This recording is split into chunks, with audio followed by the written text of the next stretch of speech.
할렐루야. 오늘 저는 마태복음 13장 말씀을 통하여 난 참 바보처럼 살았군요 라는 제목으로 함께 말씀을 생각해 보길 원합니다. 지금까지 우리가 소선지서의 강의를 잠깐 했는데, 우리가 10월을 맞이하면서 우리 안에 다시금 믿음의 결단들을 함께 해보자라는 의미로 오늘부터 한 3주 정도 믿음의 결단 시리즈를 같이 여러분과 나누길 원합니다. 이번 시간을 통하여서 우리 마음 가운데 믿음들을 다시 한 번 더 다잡고 되새길 수 있는 귀한 시간 되어지길 바랍니다.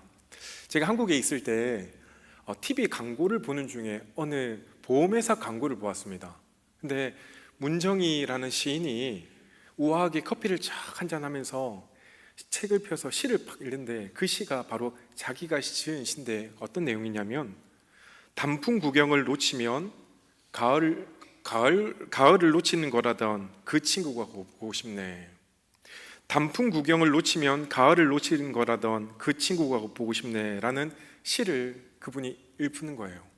제가 그 광고를 보면서 이제 시기적으로 가을이었기 때문에 단풍 구경 가고 싶다, 단풍놀이 가고 싶다라는 마음의 생각이 다 들더라는 겁니다.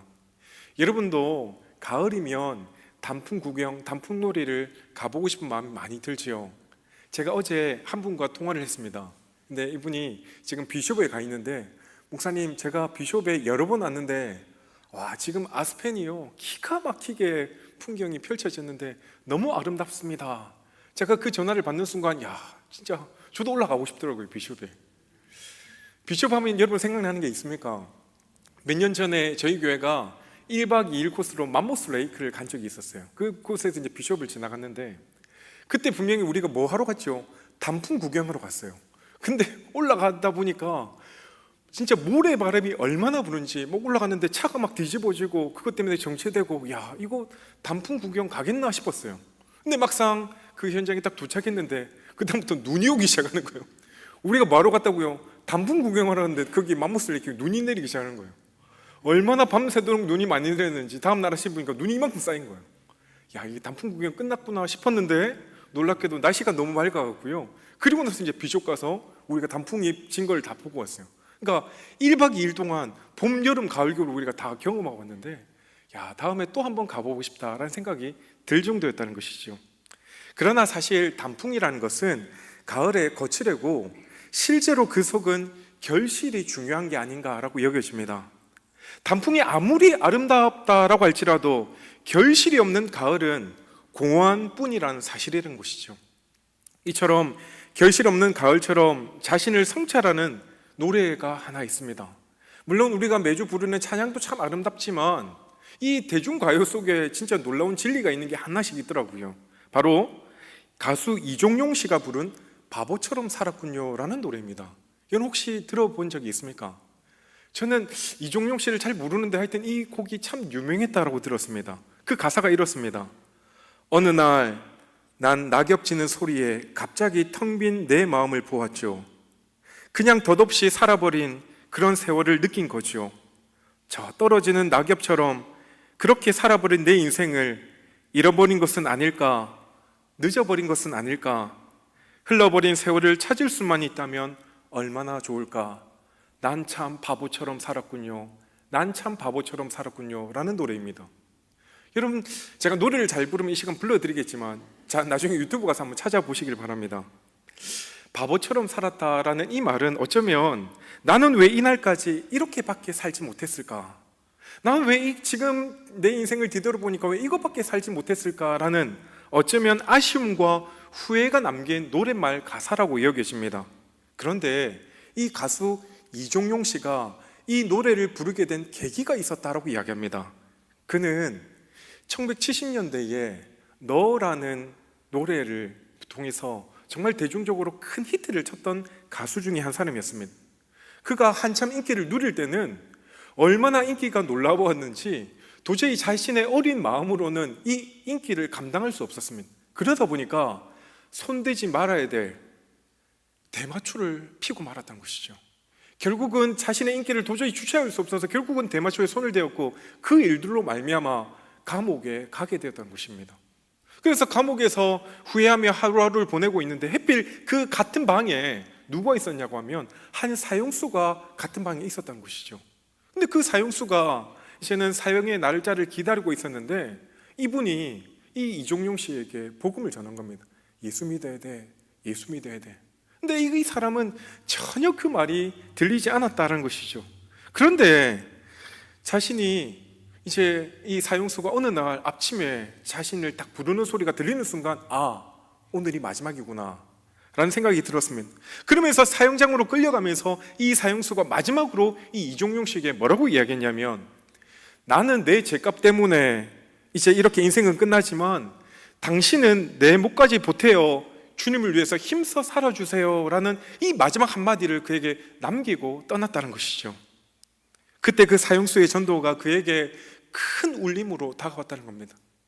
그동안은 열심히 누군가가 전도해도 하나도 그 말이 들리지 않았는데 놀랍게도 그 마지막 그 사형수의 한마디가 자신 안에 큰 울림이 되기 시작했다는 겁니다. 그것을 계기로 말미암아 그는 감옥에서 예수를 믿게 되었고, 이종용 씨는 이제는 인기를 살아왔던 자신의 삶이 얼마나 허무했는지를 온전히 깨닫게 된 것입니다. 그가 감옥에서 나와 부르게 된 노래가 바로 김도영 씨가 작곡했던 바보처럼 살았군요 라는 노래였던 것이죠. 그는 가수로서 최고의 전성기에 있을 때 하나님께서 자신을 부르신 줄 깨닫고 한순간에 그 가요계를 떠나게 되었습니다. 그리고 미국으로 이민와서 신학을 하게 되었고 결국은 나중에 목사로 안 수받게 되었다는 것이죠. 결국은 그분이 이제 목사로 안 수받고 교회를 개척했는데 그 교회가 어느 교회인지 혹시 아세요? 바로 토렌스에 있는 코너스톤 교회라는 겁니다. 코너스톤 교회, 지금도 굉장히 북한 선교회 일가견 있는 교회 중에 하나라고 제가 알고 있습니다. 자신이 부른 노래 가사처럼 난 참 바보처럼 살았어요, 난 참 바보처럼 살았다는 이 가수 이종용을 하나님께서는 톱스타의 길을 버리게 하시고 이민 목회의 길을 이끌어 주셨다는 겁니다. 톱스타의 자리에 있을 때는 세상 모든 것을 다 누린 줄만 알았는데 막상 그 자리에 올라보니까 그 마음 가운데 있는 공허함과 허무함을 그 어떤 것도 달랠 수가 없었는데 하나님을 만나게 되니 그 공허한 마음이 완전히 채워지게 되었다는 것이죠. 한 사형수의 전도, 한 사형수가 그를 향해 예수를 믿읍시다, 내 목까지 살아달라는 그 외아림이 자신의 마음을 완전히 요동치게 되었다는 겁니다. 형장의 이슬로 사라진 어느 사형수가 전한 복음의 메시지가 이종용 씨에게는 구원의 열매가 맺히게 되어졌다는 겁니다. 제가 설교를 시작하면서 한때 한국 가요계를 주름잡던 톱스타였다가 이제는 하나님의 종이 된 이 이종용 목사님의 삶을 소개한 까닭은 다른 게 아니라 과연 우리 인생은 얼마나 많은 열매를 맺고 있는가 한번 이 시간 되돌아보자는 이야기입니다. 여러분, 가을은 분명 결실의 계절이라고 참 많이들 이야기를 합니다. 그러므로 오늘 우리 모두가 이 예배를 통하여 우리 인생에 있어서 과연 결실은 무엇인가를 한번 떠올려보고 다시 한번 더 정립해 볼 수 있는 귀한 시간들이 되어지기를 간절히 바랍니다. 여러분은 지금까지 무슨 열매의 결실을 맺었습니까?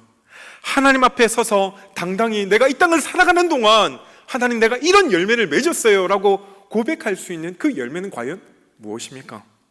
주님은 이 땅에 공생의 삶을 살아가시면서 우리에게 열매에 관한 부분을 참 많이 강조하셨습니다. 그리고 열매 없는 믿음에 대해서 주님은 책망기도 하셨다는 겁니다. 실제로 요한복음 15장 2절에 보면 열매를 맺지 못한 가지는 아버지께서 다 찍어 버리시고 라고 말씀해 주셨습니다. 열매를 맺지 못하면 그 가지는 쓸데없기 때문에 찍어 버리신다라는 엄중한 경고의 메시지를 분명히 우리에게 주셨다는 겁니다. 이 말씀에 비추어 보면 열매 없는 신앙은 참으로 부끄럽고 안타까운 신앙이라고 할 수 있는 것이죠. 실제로 우리는 신앙생활을 해 나가면서 참 우리는 오랫동안 신앙생활을 했던 연수의 자랑을 할 때가 참 많습니다. 또한 나는 몇 대째 예수를 믿었다라고 자랑할 때가 참 많다는 것이죠. 그러나 하나님이 보시는 것은 과연 네가 몇 대째 믿었느냐, 네 신앙의 연수가 얼마나 됐느냐, 그것이 아니라 네가 이 땅을 살아가는 동안 얼마나 많은 열매를 맺었느냐를 우리에게 바라보고 있다라는 것입니다. 실제로 전 유럽을 다 정복한 뒤에 더 이상 정복할 땅이 없어서 지중해 연안에 서서 펑펑 울던 알렉산더 대왕이 마지막 유언으로 남긴 말이 무엇인 줄 압니까? 내가 죽거든 내 관 속에 양쪽에 구멍을 뚫어서 내 손을 밖으로 나오게 하라. 그리고 나를 통해 인생은 빈손으로 왔다가 빈손으로 가는 것임을 많은 사람들이 깨닫도록 하라라는 것이 바로 이 알렉산더 대왕의 마지막 유언이었다는 것이죠. 그는 이 땅에서 모든 것을 다 정복하고 모든 나라를 정복하면서 천하 통일을 한번 이루었던 사람이었지만 마지막 죽을 때가 되어지자 이 땅에 이루었던 그 어떤 것이 죽을 때 아무런 나에게 열매가 되지 못한다라는 것을 분명히 깨닫게 되었던 것이죠. 다시 말해 그 어느 것도 내 인생을 되돌아보니까 이 땅에서 이룬 것들은 내 인생의 결실이 되지 못한다는 것을 정확히 우리에게 보여주었다는 겁니다. 그렇다면 과연 여러분은 지금까지 얼마나 많은 열매를 거두며 사셨습니까? 사랑의 열매, 믿음의 열매, 소망의 열매, 인내의 열매, 아니 하나님 가장 기뻐하시는 영혼 구원의 열매를 얼마나 맺고 지내셨냐는 것이죠. 오늘 그런 의미에서 오늘 본문은 우리에게 깊은 깨달음을 주는 말씀이라고 여겨집니다. 우리 마지막 23절을 우리 함께 보겠습니다. 좋은 땅에 뿌려졌다는 것은 말씀을 듣고 깨닫는 자니 결실하여 어떤 것은 100배, 어떤 것은 60배, 어떤 것은 30배가 되느니라 하시더라. 분명 결실을 맺게 하시는 분은 하나님이시지만 그 결실이 맺히는 자리는 바로 내 마음이라는 것입니다. 그리고 내 신앙의 상태가 어떠하냐에 따라서 그 결실의 내용과 질이 완전히 달라질 수 있음을 분명히 말씀은 우리에게 이야기하고 있습니다. 그러므로 오늘 말씀은 우리 마음밭이 좋아야 좋은 결실을 맺을 수 있음을 분명히 말씀하고 있다는 것이죠. 좋은 마음밭이라는 것은 말씀을 듣고 깨달을 때, 다시 말해 영적으로 민감하게 그 말씀을 받아들이는 자에게 좋은 마음밭이 되어진다는 겁니다. 말씀을 듣고 깨닫게 되어지기 위해서는 우리 모두가 이 말씀을 민감하게 반응할 수 있어야 된다는 겁니다. 말씀에 대한 깨달음은 갑자기 이루어지는 것이 아니라는 것이죠. 말씀을 듣는 태도가 말씀을 듣고 그리고 깨닫는 깨달음의 크기를 향방을 좌우할 수 있다는 겁니다. 그런 의미에서 어쩌면 기독교는 말씀의 종교라고 할 수 있는 겁니다. 말씀으로 찾아오신 그 하나님 앞에 우리가 어떻게 반응하느냐에 따라서 우리 인생이 성패가 좌우되어진다고 해도 과언은 결코 아닐 줄 믿습니다.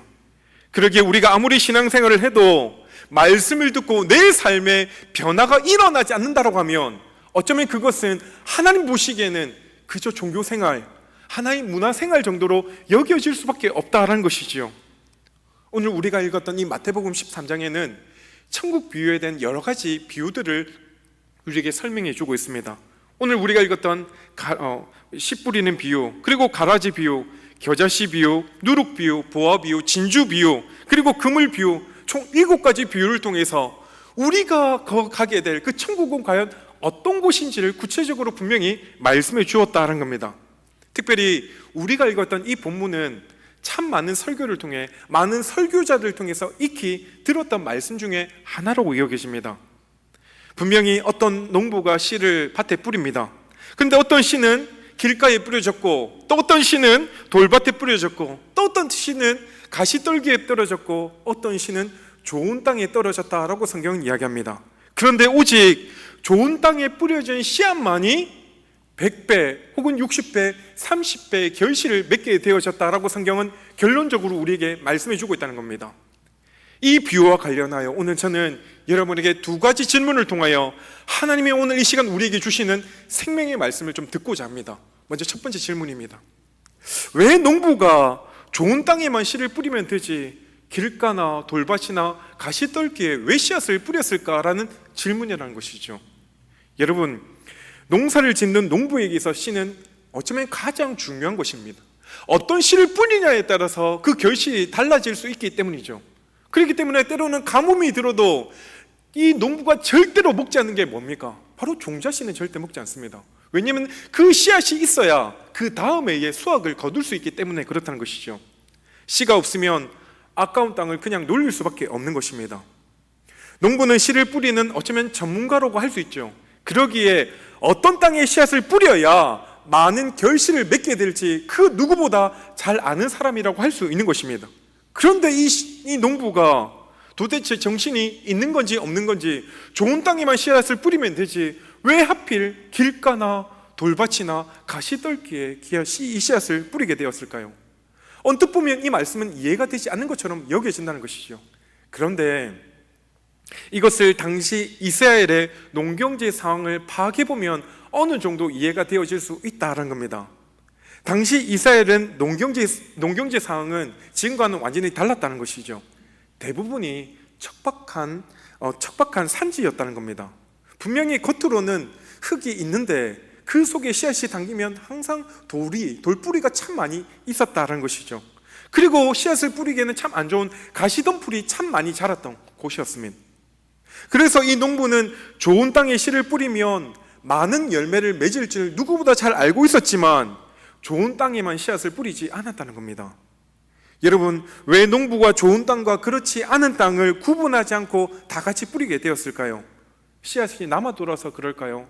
아니면 좋은 땅과 나쁜 땅을 구분하기가 귀찮아서 막 뿌렸을까요? 그렇지 않다는 겁니다. 비록 씨앗이 잘못 떨어져서 죽을지라도 혹시 그 중에 열매 맺는 씨앗이 있을 것이라는 정말 한 가지 희망을 가지고 그 땅 가운데도 씨앗을 뿌렸다는 겁니다. 이것이 바로 어쩌면 농부이신 하나님 아버지의 마음이라고 저는 믿어집니다. 하나님께서는 이미 어떤 자가 말씀을 듣고 주님께로 돌아올지를 이미 다 알고 계십니다. 그렇지만 그것을 계산치 않고 길가와 돌밭과 가시떨기와 같은 마음을 가진 사람에게도 말씀의 씨앗을 지금도 뿌리고 있다라는 겁니다. 이처럼 하나님의 사랑은 계산하지 않는 사랑입니다. 손익 계산을 따지지 않고 말씀의 씨앗을 지금도 뿌리고 있다는 겁니다. 여러분, 부모된 자로서 자식들을 여러분 다 키워서 여러분은 아실 겁니다. 여러분 중에 내 자녀가 학교를 보내게 되어질 때 이 자녀가 공부를 잘할 자인지 아니면 못할 자인지 알고 학교를 보냅니까? 만약에 이 자녀는 학교를 보내갖고 대상을 아이면 학교 보내갖고 열심히 공부하고 얘는 딱 싹수가 노래하면서 도저히 공부해봐야 소용없으면 학교 안 보냅니까? 그렇지 않지 않습니까? 분명히 이 아이가 나이가 되어지면 학교를 보내게 되어지면 잘할 거다, 분명히 공부로 대상할 거다, 분명히 하나님께서 귀하게 쓰실 거다라는 그 신뢰 같은 희망을 가지고 우리 자녀들을 키우셨지 않느냐는 겁니다. 바로 이것이 하나님 아버지의 마음이었다는 겁니다. 제가 요즘 들어서요, 일주일에 적으면 7편, 많으면 9편까지 설교를 하게 되어집니다. 어떤 분은 그 설교를 듣고 목사님 오늘 참 은혜를 받았습니다 라고 이야기하는 분도 있고 아멘으로 화답하는 분도 있지만 실제로 삶의 변화가 일어나는 것은 정말 가뭄에 콩나듯 일어나는 경우가 있더라는 겁니다. 거의 대부분 없다는 것이죠.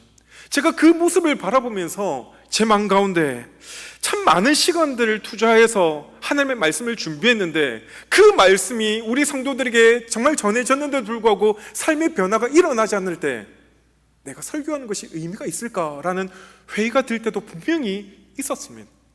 왜냐하면 돌아서면 설교 준비하고 돌아서면 준비하는데 그 말씀이 마음밭에 새겨졌는데 삶의 변화가 눈에 보이지 않으니까 과연 내가 잘못 전하고 있나라는 생각이 들기도 했다라는 것이죠.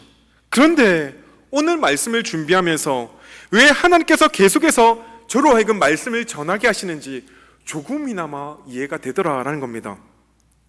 그것이 바로 우리 주님께서 계산하지 않으시고 우리를 사랑하시는 증거라는 사실입니다. 우리 마음이 마치 길가와 돌밭과 가시떨기 같아서 씨를 뿌려도 아무런 열매를 맺지 못함을 알고 계심에도 불구하고 하나님께서는 우리에게 계속해서 말씀으로 다가오셔서 우리로 하여금 그 사랑의 열매, 믿음의 열매를 맺기를 원하고 계시다는 겁니다. 근데 만약 우리의 마음마치 길가와 돌밭과 가시떨기와 같은 마음일지라도 놀랍게 그 가운데 한 사람이라도 그 말씀을 듣고 깨닫게 되어지면 어떤 일이 일어나겠습니까? 예배를 통해 놀라운 일이 일어날 수 있습니다. 삶의 변화가 일어날 수 있고 기적이 내 삶에 일어날 수 있다라는 이야기입니다. 여러분, 간절히 바라기는 이 시간 말씀을 통하여 내 삶의 변화가 일어나길 간절히 소망합니다. 여러분, 혹시 제니라는 사람 이야기를 들어본 적이 있습니까? 이 제니라는 사람은 세계적으로 교회 학교 부흥의 한 축을 이끌었던 정말 전설적인 인물 중에 한 사람이었습니다. 이 사람은 인디애나주 해몬드라는 도시에 살고 있었습니다. 인디애나주에 있는 해몬드라는 도시요. 이 인디애나주를 여러분이 가보신 분은 알겠지만 전형적인 미국 중소도시, 농촌 도시였습니다. 저도 학교를 그곳에서 나왔기 때문에 가보면 정말 몇 시간을 가도 옥수수밭밖에 안 보입니다. 또 몇 시간을 가도 콩밭밖에 안 보입니다. 도대체 이 땅에 집은 어디 있지 싶을 정도로 엄청나게 넓은 땅인데 완전히 농사 짓는 땅이었던 것이죠. 그곳에 바로 이 제니라는 사람이 살았는데, 이 제니라는 사람에게는 한 가지 약점이 있었습니다. 그 약점이 뭐였냐면, 이 사람은 키가 작고 뚱뚱하고 가장 결정적으로 그녀는 너무나도 못생겼다라는 겁니다. 키가 작고 뚱뚱하고 못생겼다, 이 여자로서 가지지 말아야 될 모든 조건을 다 가지고 있었던 것이죠. 그러다 보니까 이 어릴 때부터, 초등학교 다닐 때부터 대학 다닐 때까지 얼마나 많은 놀림을 친구들부터 받았는지, 왕따 당하고 놀림받아서 이 상황이 너무나 힘들고 괴로워서 우울증에 걸려서 3번이나 자살 시도를 할 정도로 자신의 삶에 대해서 비관했던 여인이었습니다. 그런데 이 여인에게 한 전도자가 찾아와서 끊임없이 예수 믿고 구원받자, 이 소망 없는 인생을 향해 예수 믿고 구원받자라는 이야기를 했을 때, 그녀에게 기왕 이렇게 소망 없는 인생, 내가 교회 한번 가보자라는 마음을 품게 되었던 것이죠.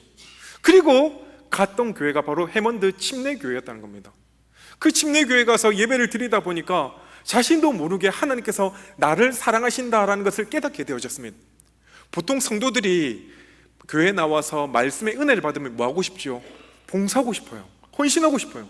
그래서 이 제니도 내가 은혜를 이렇게 받았으니까 한번 봉사하고 싶다라고 해서 교회 여러 군데를 둘러보면서 내가 과연 어느 곳을 섬길까 했는데, 아무 부서에서도 그녀에게 같이 섬깁시다라고 이야기해 주세요. 왜요? 키 작고 뚱뚱하고 못생겼기 때문에. 교회 안에도 이런 차별이 없어야 되는데 있었기 때문에 어느 부서도 그로 하여금 같이 일하자, 같이 섬기자라고 이야기를 안 해줬다는 것이죠. 근데 딱 한 부서, 어떤 부서일까요? 유치부에서 제니 씨, 우리와 함께 우리 교사 생활을 한번 해봅시다 라는 제안을 해주었습니다.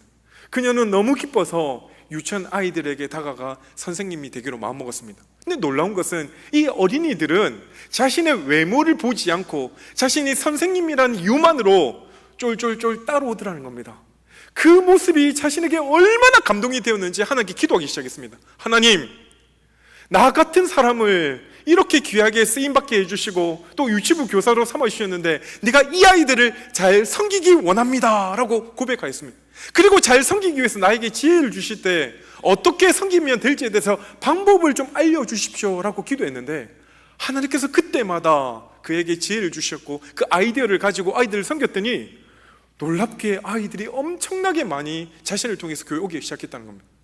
실제로 이 제니가 사역하는 동안 그 교회가 작년만 1,500명이었는데 아이들이 무려 36,500명이 그 교회에 등록하게 됐다는 겁니다. 여러분 생각해 보세요. 작년에 1,500명인데 아이들이 36,500명, 얼마나 많군요. 정말 그래서 미국 역사에 있어서 주일학교는 정말로 대단한 인물이 되어졌다는 것이죠. 어떻게 제니라는 선생님이 이렇게 기적의 주인공이 되어질 수 있었을까요? 그것은 자신을 사랑해서 전도해 준 사람을 통하여 하나님의 놀라운 사랑을 체험했기 때문에 가능할 수 있었습니다. 동일하게 하나님은 우리를 계산하지 않으시고 사랑해 주셨고 무조건적으로 우리를 너무나도 사랑해 주셨습니다. 그 사랑의 결정체가 과연 무엇입니까? 바로 하나밖에 없는 독생자 예수 그리스도를 저와 여러분을 위해 보내주셨다는 겁니다. 그분이 이 땅에 오신 것만 해도 감사한데 오늘 저와 여러분의 죄를 위하여 십자가에 달려 돌아가심으로 말미암아 그 사랑을 확증해 주셨다는 겁니다. 이제는 누구든지 그분을 믿기만 하면 하나님의 자녀가 되고 하나님의 자녀의 권세를 누릴 수 있게 되어졌다는 겁니다. 우리도 이 사랑을 온전히 깨닫게 되어질 때 주님의 사랑에 감격하여 삶의 변화가 일어나게 될 줄 믿습니다. 그리하면 우리 인생이 더 이상 지금까지는 어쩌면 의미 없이 살아갔다라고 할지라도 남은 인생 주님을 통하여서 삶의 변화가 일어서 열매 맺는 인생으로 변화되길 간절히 바랍니다. 간절히 바라기는 제니에게 임했던 그 하나님의 놀라운 은혜가 오늘 우리 모두에게도 동일하게 일어나길 주 이름으로 간절히 축복드립니다. 두 번째 질문은 어떻게 하면 좋은 마음밭이 되어 열매를 맺을 수 있느냐라는 것입니다. 오늘 본문을 자세히 잘 읽어보면 4개의 밭이 있음을 분명히 볼 수 있습니다. 어떤 밭이 있다고요? 길가, 돌밭, 가시떨기, 그리고 좋은 땅입니다. 근데 우리는 이 말씀을 볼 때마다 우리의 마음은 4개 중에 하나일 것이다 라고 여긴다는 것이죠. 근데 예수님의 말씀을 잘 보면 예수님께서 말씀하신 4종류의 밭은 결코 고정된 밭이 아니라 얼마든지 상황에 따라서 그 밭이 변화될 수 있음을 우리에게 보여주고 있다는 겁니다. 가령 예를 들면 여러분이 지금 이 시간 설교를 들을 때 그 말씀을 듣지 않고 딴 생각을 하고 있으면 말씀이 그 마음밭에 잘 새겨지지 않기 때문에 말씀이 마음에 심겨질 수 없기 때문에 어쩌면 여러분의 마음밭은 지금 길가에 있다라고 해도 과언은 아닐 겁니다. 아니면 여러분이 말씀을 듣고 당장은 지금 아멘 아멘 은혜는 받지만 때론 마음의 삶에 어려움이 생기면 하나님, 많고 많은 사람 가운데 왜 나한테 이런 어려움을 주십니까? 라고 원망하며 불편하는 순간 그 받은 은혜를 다 쏟아내는 돌밭과 같은 마음이 되어질 수 있다는 것이죠. 또 어떤 분들은 나에게 말씀을 통해서 큰 은혜가 주어졌고 믿음이 자랐는데 갑자기 내 삶 가운데 세상의 염려와 또한 재물의 유혹에 말씀이 막혀서 열매를 맺지 못하면 어쩌면 그 마음밭이 가시떨기와 같이 되어질 수 있다는 겁니다. 그런데 그 중에서도 좋은 밭에 심겨진 씨앗은 그 말씀을 통해 열매를 맺는 삶을 살아갈 수 있다는 겁니다. 따라서 우리 자신이 현재 어떤 상태에 있는지를 잘 점검하고 자신의 그 마음이 옥토로 만들어지기 위해서 노력할 수 있는 저와 여러분이 되길 간절히 바랍니다. 다시 말해 처음부터 좋은 땅이 아니라 처음에 우리의 마음밭이 때로는 길가나 돌밭이나 가시떨기와 같은 그런 밭이 되어질 수 있다는 것입니다. 분명 열매 맺을 수 없을 것 같은 길가와 돌밭과 가시떨기지만 그곳에 하나님의 말씀으로 기경하고 그 땅을 갈아엎으면 우리에게 좋은 땅으로 바뀌어지는 역사가 일어난다는 겁니다. 그렇게 하기 위해서는 반드시 우리 가운데 뭐가 필요합니까? 갈아엎는 불편함이 필요하다는 겁니다. 갈아엎는 그 불편함을 선택할 수 있어야 된다는 겁니다. 어떤 불편함입니까? 여러분, 정말 주일날 몸의 불편함이 분명히 있다는 겁니다. 많은 교회들이 이제는 장의자를 쓰지 않고 개인 의자를 통해서 최대한 편안하게 안락하게 예배를 드리는데 우리 교회는 지금 장의자가 있습니다. 1시간 예배를 드릴 때 허리가 얼마나 아프신지 어르신들은 이거 개인 의자로 푹신푹신한 의자로 바꾸고 싶다는 생각을 얼마나 많이 하겠습니까? 또 어떤 분들은 시간에 불편함이 있습니다. 지금 주일 11시는 어쩌면 황금 같은 시간 아닙니까? 1층 예배 드리고 나중에는 놀러 갈 수 있는데 딱 11시에 예배를 드리면 오도 가도 못하고 무조건 예배를 드리다 보니까 시간의 불편함을 우리가 선택해야 됩니다. 또 어떤 분들은 환경의 불편함이 있다고 이야기합니다.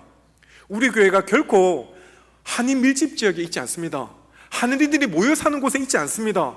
그러다 보니까 정말 접근성이 불편해서 왜 하필 엘몬트에 교회가 있어서 이곳에서 예배를 드려야 되나, 예배 드릴 때마다 불편할 수 있다는 것이죠. 그런데 하나님은 이 마음들을 기기용하고 갈아엎으면 하나님의 놀라운 역사들을 우리 가운데 이루어 가신다는 것을 분명히 말씀하고 있다는 것입니다. 분명히 우리의 묵은 땅이 기경되어지고 갈아엎으면 그 속에 은혜가 임하여지고 좋은 마음으로 바뀌어지게 되어지고 반드시 열매 맺는 인생으로 나아갈 수 있다는 것이죠. 그렇다면 그 갈아엎는 좋은 땅의 결정적인 조건은 과연 무엇일까요? 오늘 분명히 말씀을 통해 듣고 깨닫는 것이다 라고 이야기합니다. 19절 말씀을 볼까요? 19절을 보면 아무나 천국 말씀을 듣고 깨닫지 못할 때에는 악한 자가 와서 그 마음에 뿌려진 것을 빼앗나니. 또 23절을 보면 좋은 땅에 뿌려졌다는 것은 말씀을 듣고 어떻게 했다고요? 깨닫는 자니. 그러니까 길가와 돌밭과 가시떨기 그리고 좋은 땅의 결정적인 차이는 분명히 열매를 맺느냐 못 맺느냐 이 차이인데, 그 열매는 말씀을 듣고 깨닫는 자에게 열매가 맺어지는 것을 분명히 성경은 우리에게 말씀하고 있다는 겁니다. 지금 우리 모두가 하나님의 말씀을 듣고 있습니다. 그러나 우리의 마음밭에 지금 길가나 돌밭이나 가시떨기 같은 마음을 가지고 말씀을 들으면 그 말씀이 내 귀에 들려지지 않는다는 것이죠. 왜 깨닫지 못할까요? 19절에 보니까 제일 처음에 뭐라고 이야기합니까? 아무나 천국 말씀을 듣고 아무나 깨닫는 것이 아니라는 겁니다. 머리가 좋다고, 그리고 공부를 잘한다고, 지식이 많다고, 성경을 아무리 열심히 읽는다고 해도 그 말씀이 깨달아지는 것이 아니라는 겁니다. 반대로 이야기하면 말씀을 깨닫는다는 것은 특별한 은혜가 그 사람이 임할 때 그 말씀이 깨달아진다라는 것이죠. 깨닫는 사람은 특별한 은혜가 임했다라고 볼 수 있습니다. 우리 중에 예배를 드리면서, 설교를 들으면서, 때로는 기도할 때, 찬양할 때 갑자기 사람이 변하는 사람이 있습니다. 이것을 어떤 분들은 도무지 이해하지 않는다는 것이죠. 이해가 되지 않는다는 겁니다. 갑자기 말씀을 듣는데 옆에서 펑펑 웁니다. 하나님의 말씀이 정말 내 가운데 비수처럼 딱 꽂히게 되어질 때 그 말씀 앞에 내 심장이 쪼개지는 것 같고, 그 말씀이 나를 퉁치게 되어질 때 얼마나 내가 그 앞에 내가 죄인임을 깨닫게 되어질 때 눈물이 용솟음처럼 쏟아지기 시작한다는 겁니다. 그런데 어떤 분들은 그 모습을 도무지 이해할 수 없다는 것이죠. 사랑하는 성도 여러분, 이 시간에도 하나님의 말씀이 선포되어질 때 여러분의 마음이 정말 놀랍게 옥토같이 잘 준비되어 그 말씀이 깨달아지는 역사가 있기를 간절히 소망합니다. 분명 23절에 보니까 좋은 땅에 뿌려졌다는 것은 말씀을 듣고 깨닫는 자니 결실하여 어떤 것은 100배, 어떤 것은 60배, 어떤 것은 30배가 되느니라 하시더라. 그렇다고 한다면 지금 여러분의 상태는 어떤 상태입니까? 여러분의 마음밭은 어떤 마음밭을 준비하여지고 있습니까? 매주일마다 선포되어지는 그 하나님의 말씀을 들을 때 나의 마음이 변하고 은혜를 받고 변화된 삶을 살아가겠다는 거룩한 결단들이 여러분 가운데 혹시 있습니까? 지금 이 시간에도 하나님은 내 마음 가운데 말씀하고 계십니다. 네 마음의 문을 열어라. 내가 너의 마음을 옥토와 같이 변화시켜 줄게. 그래야 너의 삶에 열매를 맺기를 원해 라고 우리에게 말씀하고 계시는데, 과연 그 말씀 앞에 우리는 얼마나 제 마음이 변하고 싶습니다, 내 마음이 바뀌고 싶습니다, 내 마음에 들어오셔서 나를 자정하셔서 나를 다스려 주셔서 주님 안에서 열매 맺는 삶을 살고 싶습니다 고백하고 있습니까? 말씀을 마무리합니다. 우리 모두가 난 참 바보처럼 살았군요 고백했던 이종용 씨의 이 고백이 우리의 고백이 안 되어지기를 간절히 바랍니다.